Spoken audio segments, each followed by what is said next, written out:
Good day Kapajak! Sa video natin ngayon, checkin natin itong nabili kong mga upgrade sa Shopee. O tara!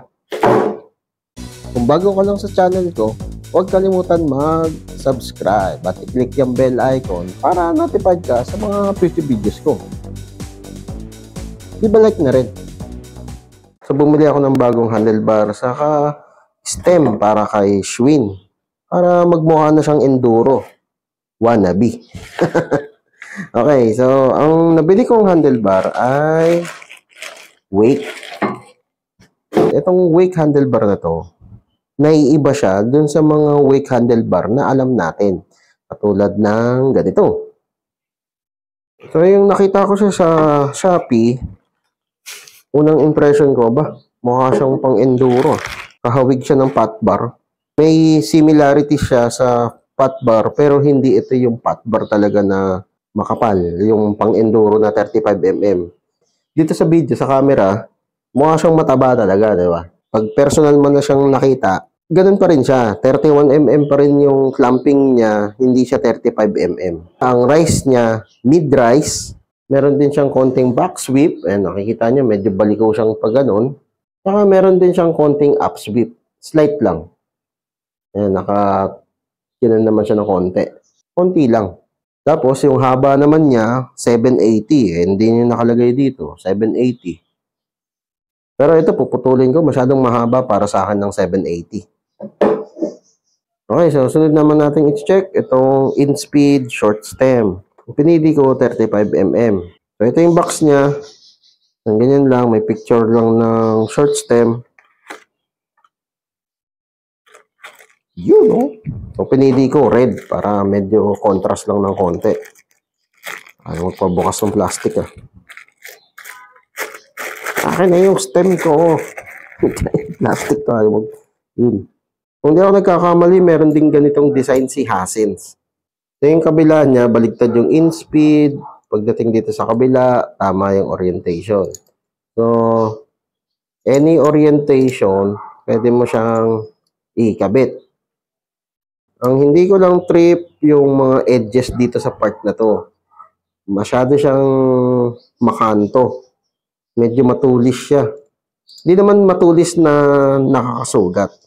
Yung ibig kong sabihin, masyado siyang kantong-kanto. Bakit hindi pa nila ginawang ganito? Ayan, yung may champering na yan. Sayang yung opportunity. Sana dinagdagan pa nila ng champering dito. Nagtipid sila sa production. O yung manufacturer, nagtipid na.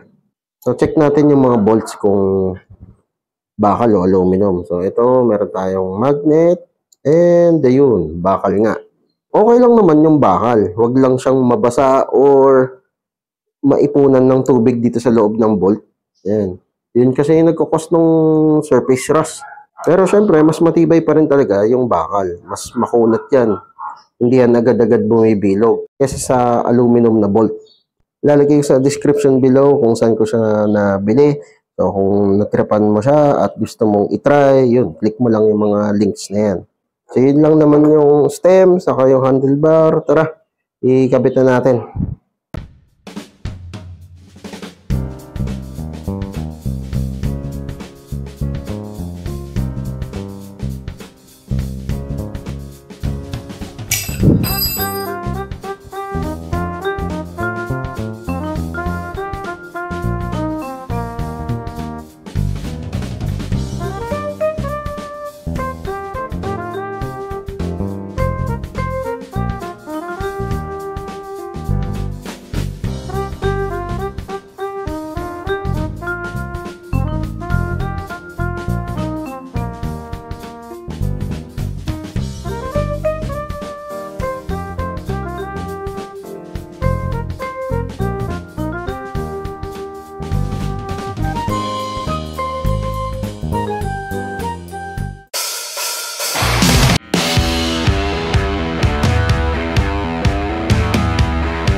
Bumagay nga siya dito sa Rampage Fork natin. Ayun, not bad.